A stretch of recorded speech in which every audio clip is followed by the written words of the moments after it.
Hoje ao vivo sobre a retomada das atividades no estado e também aumenta o registro de estelionatos no Rio Grande do Sul. E mais, conselheira federal da OAB fala sobre o empreendedorismo feminino. O portal RDC já está no ar.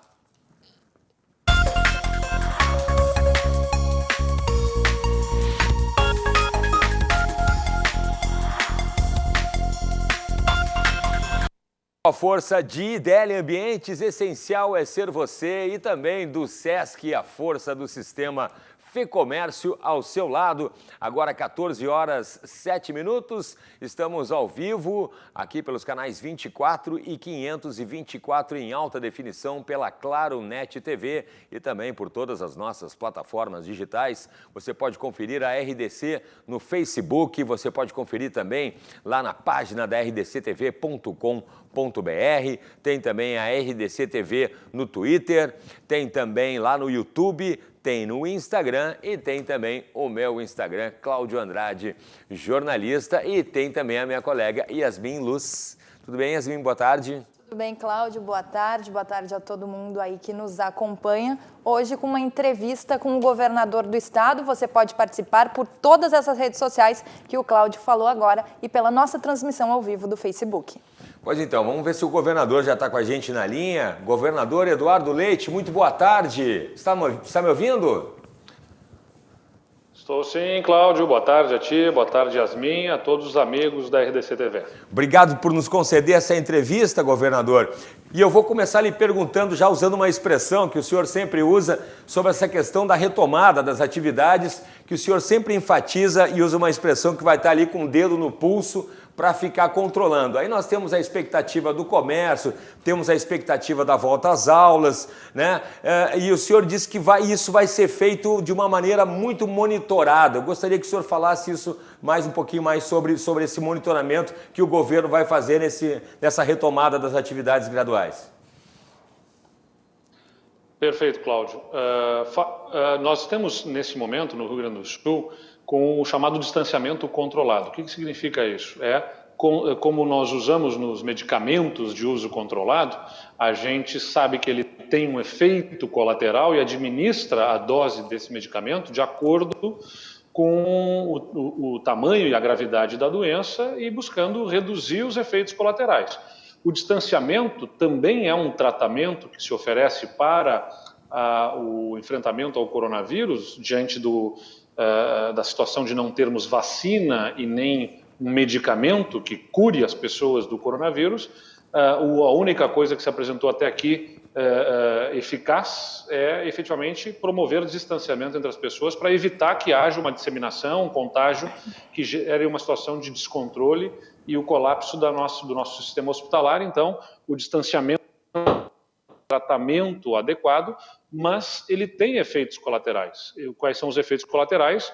É a redução da atividade econômica e, consequentemente, desemprego, perda de renda e tudo mais. Então, o que nós fizemos? Fizemos a regionalização do Estado.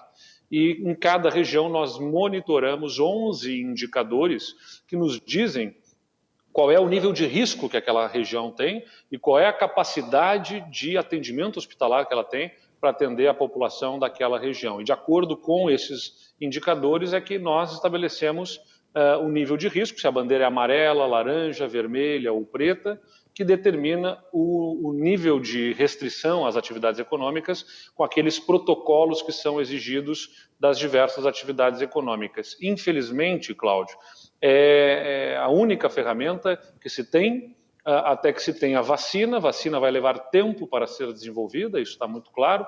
Uma vacina não pode ser desenvolvida num laboratório e rapidamente sair sendo aplicada em milhões de pessoas, mundo afora. Se impõe um protocolo todo de segurança do ponto de vista sanitário, e por isso a gente vai ter que conviver com algum grau de distanciamento ainda durante muito tempo. E é por isso que a gente desenvolveu esse modelo que nos permite melhor equilibrar a responsabilidade que a gente tem com a saúde das pessoas com a atividade econômica, mas sempre os gaúchos, isso tem dado certo até aqui. Perfeito, governador. Eu vou passar agora a palavra para minha colega Yasmin. Yasmin, por favor. Boa tarde, governador. Obrigada novamente por nos atender. Exatamente sobre a questão da economia, né? O senhor já sabe o quanto o coronavírus afetou o Estado em questão de taxa de desemprego, contas públicas, queda na arrecadação e também aproveitando essa questão, qual a perspectiva do senhor quanto à real retomada da economia aqui no Estado e também de uma possível estabilidade dela? Olha, Yasmin, infelizmente a gente não tem respostas definitivas ainda sobre isso, porque a gente está em meio à turbulência ainda, né? O mundo inteiro, ninguém consegue ter uma previsão bem apurada do que afinal vai ter de resultado no final desse processo, né? Os economistas dizem, olha, vai ser um gráfico em U, em V, vai ser um L da economia, vai cair, vai ficar num novo nível, um novo patamar da economia. Ninguém sabe dizer ainda muito bem, muito claramente. Até aqui, o Estado sofreu, no mês de abril, na sua arrecadação, a nossa arrecadação, a emissão de notas, é tudo público, está lá num portal, Receita Dados, né, Receita Dados da Secretaria da Fazenda do Estado do Rio Grande do Sul, que aponta a emissão das notas e o valor das emissões das notas, o valor total, ao longo dos meses, e apura em abril uma perda de cerca de 20% da arrecadação, e agora em maio, que acabou de encerrar, cerca de 30% de queda de arrecadação para o Estado, que demonstra a retração da atividade econômica no Estado do Rio Grande do Sul. Nós temos uma expectativa de um mês de junho melhor, né, e de uma recuperação em relação ao mês de maio nos próximos meses, mas ainda não temos isso com absoluta clareza. Acreditamos até aqui, pelo que temos, que o mês de maio terá sido o pior em termos de arrecadação por conta da restrição maior que se impôs naquele momento na economia, e por isso que todo o nosso trabalho, Yasmin, é para conciliar saúde e economia, porque se não for oferecida segurança para a população do ponto de vista sanitário em relação à sua saúde, não tem como ter perspectiva de retomada da atividade econômica. É uma ilusão, é um equívoco pensar que saúde e economia disputem neste caso. Sem oferecer para as famílias gaúchas, como para as famílias brasileiras, a segurança de que o Estado pensa na sua saúde, na vida das suas famílias, ir consumindo, e os investidores não sairão investindo se eles olharem para o futuro com incerteza, com insegurança, com maiores riscos. Então, cuidar da saúde, preservar a saúde é uma forma da gente poder retomar mais rapidamente a atividade econômica no nosso estado, e é o que nós pensamos também deve ser pensado para o Brasil. Ok, governador Eduardo Leite, eu vou passar a palavra agora para o meu colega Guilherme Macalossi. Guilherme, por favor.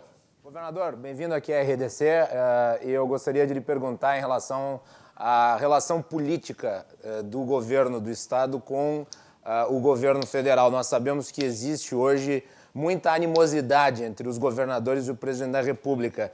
E o senhor mesmo já teceu críticas em relação ao governo federal, principalmente na condução à questão do combate ao coronavírus. E o senhor nomeou como secretário de Desenvolvimento Econômico o Rodrigo Lorenzoni, que é filho de um dos principais ministros do governo Bolsonaro, um dos principais apoiadores, o Onix. Recentemente, se eu não me engano, o senhor inclusive fez uma comparação do presidente com o Chacrinha.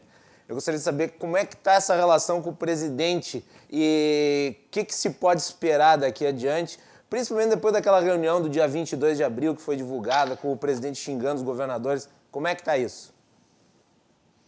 Olha, Guilherme, só para ficar bem claro, eu não fiz comparação do presidente Bolsonaro com o Chacrinha. Eu simplesmente trouxe uma frase que era utilizada pelo Chacrinha, que dizia que não veio ao mundo para explicar, para esclarecer, ele veio ao mundo para confundir. Né? Era a frase que ele usava, né?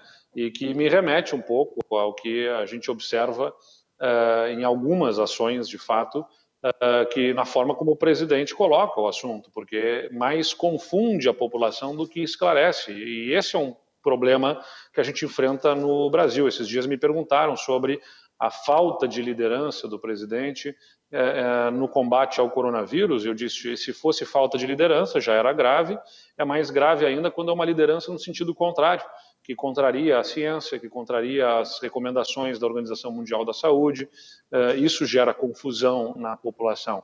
Então, não é uma questão de sair atacando, não estou fazendo juízo de valor do presidente em si, nem é meu papel fazer isso. Eu sou um governador de Estado, busco estabelecer a relação com o governo federal que melhor atenda aos interesses do nosso Estado, mas como parte desta federação temos um compromisso com a democracia, o futuro dessa nação e, portanto, nós nos preocupamos com a forma como está sendo conduzido o Brasil, contrariando a ciência e especialmente, como eu acabei de dizer, pensando que saúde e economia sejam opostos ou que disputem algo, quando, na verdade, sem cuidar de um, não teremos o outro. Temos que pensar, de fato, na economia, mas a saúde vem prioritariamente como forma, inclusive, de oferecer a segurança, a certeza, os menores riscos para que possa haver o retorno do consumo, para que possa haver o investimento. Isso é o que faz com que as pessoas invistam e os consumidores consumam. Agora, o Brasil, ele, além desse problema do risco sanitário, ele acaba, pela forma como estão sendo colocados os assuntos pelo governo, pelo presidente, por muitos de seus ministros, oferecendo um outro risco, que é o risco à democracia. E a democracia, ela é a regra do jogo, né? A democracia estabelece, a partir dos papéis de cada instituição, a limitação de poderes, para que ninguém arbitrariamente possa determinar, dar ordens num sentido ou no outro. Você tem que respeitar a Constituição Federal, as instituições, os outros poderes, as decisões judiciais. Quando se diz que uma decisão judicial absurda não se cumpre, absurda no olhar de quem? Né? Essa subjetividade do que é certo, o que é o errado, e se não for certo aos seus olhos não vou cumprir. Isso gera instabilidade, riscos, porque se o jogo não tem regras claras, né, ele envolve riscos, incertezas, e quando há riscos e incertezas, não há investimento, e se não há investimento, não há emprego, e se não tem emprego, não tem renda para a população. Então, todo este violência só prejudica mesmo o povo brasileiro. Não é os governadores, os prefeitos que pagam a conta. Então, nós estamos vivendo, de fato, tempos difíceis na política nacional, infelizmente, e isso dentro de um ambiente de pandemia, especialmente ruim para a população, mas nós não deixaremos de cumprir a nossa parte aqui, né? No papel que me foi reservado, para o qual eu fui contratado pelo povo gaúcho, para ser o seu governador e tocar uma agenda que proteja a população na sua saúde, nas suas vidas, e que também ao máximo proteja os seus empregos e a renda dos gaúchos. Por isso a gente montou um modelo inovador que serve de exemplo para o Brasil e que seria bom fosse entendido como um modelo a ser trabalhado eventualmente nacionalmente, para que a gente pudesse ter essa melhor conciliação entre a proteção à vida e à saúde e a economia. Perfeito, governador Eduardo Leite. Agora eu vou passar a pergunta para a minha colega Vitória Caroline. Por favor, Vitória. Boa tarde, governador, e a todos que estão acompanhando o portal RDC. Então, mediante esse cenário que nós estamos vivendo, né, com as perspectivas diferentes de cada região daqui do Rio Grande do Sul, como é que está sendo feito esse acompanhamento da evolução dos casos para troca de bandeira semanalmente e quais são os itens de maior prevalência atualmente para essa troca? Que a gente sabe, né, que essa mudança está diretamente ligada à economia, já que flexibiliza ou restringe atividades comerciais de cada município. Nós fazemos todo o sábado esse levantamento sobre a condição das regiões em diversos indicadores. E a partir da análise desses indicadores, a gente define se eles estão em uma situação de risco baixo, médio, alto ou altíssimo, né? Assim representados pelas bandeiras amarela, laranja, vermelha ou preta. Por exemplo, na última semana, e de Capão da Canoa foram as que migraram da bandeira amarela para a bandeira laranja. Elas já tinham estado em bandeira laranja na semana anterior, foram à bandeira amarela e retornaram à bandeira laranja. Por exemplo, o que a gente observou na região de Uruguaiana foi que a variação do número de confirmados em leitos clínicos, de casos confirmados para o Covid em leitos clínicos, piorou de uma semana para outra, né? E também observamos algumas outras situações de melhora em outros indicadores, mas que não foram suficientes para compensar esta piora nesse indicador. Em Capão da Canoa, a gente teve uma situação de piora, por exemplo, no número de leitos de UTI disponíveis para atender Covid em proporção aos idosos, que é outro indicador que é medido, como os idosos são aqueles que mais potencialmente podem demandar internações pela gravidade, pelo agravamento das suas condições de saúde, que possam demandar internação. A gente mede nesse indicador esta capacidade de atendimento e se observou que naquela região, quando eu estou falando Capão da Canoa e Uruguaiana, estou falando de regiões e não das cidades, que esse indicador tinha piorado. Então, a gente analisa toda semana, a gente está com o dedo no pulso, acompanhando esses números de internações, leitos disponíveis, entre outras informações, que nos ajudam a dimensionar qual é o nível de risco de contágio numa região e também acompanhar qual é a sua capacidade, a capacidade de cada região para o atendimento às pessoas que venham a demandar o atendimento público do sistema de saúde.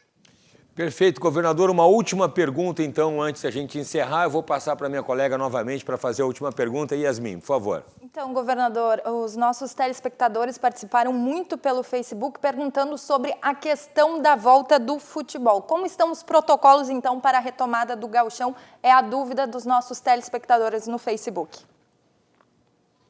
O ponto objetivo, Yasmin, que o Estado ele não trabalha pelo retorno ou não do futebol, essas condições sanitárias em que as atividades acontecer. Qual é o ponto? O nosso modelo ele é de regionalização. Em cada região do estado a gente observa os indicadores e aponta o que pode, de que jeito que pode funcionar. Atividades esportivas só podem acontecer naquelas regiões de bandeira amarela e hoje o estado tem majoritariamente regiões de bandeira laranja. Então, isso é que acaba impedindo um campeonato estadual de acontecer.